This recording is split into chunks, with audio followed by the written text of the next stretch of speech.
How to remove end-to-end encryption on Messenger. The very first thing you want to make sure that the application Messenger is up to date. If not, you can head over to your app store and then update it. Once you have the latest version of the app, open the app.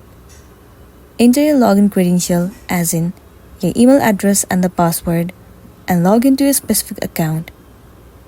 Once you have been logged in, it will land you on this page.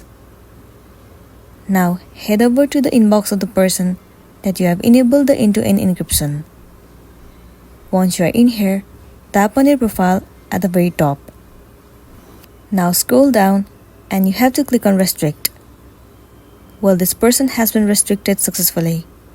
It also means that the end-to-end encryption has been removed. Now the next thing you want to do is go back to your previous page and then click on this three horizontal line at the top left corner of the screen. Now click on this gear icon at the top right corner. Head over to privacy and safety. In here, move into end-to-end encrypted chats. Now head over to preview.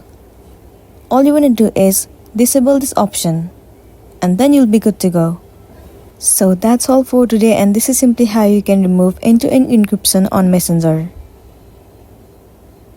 Make sure to smash the like button and consider subscribing if you found this video helpful. We'll see you in the next one.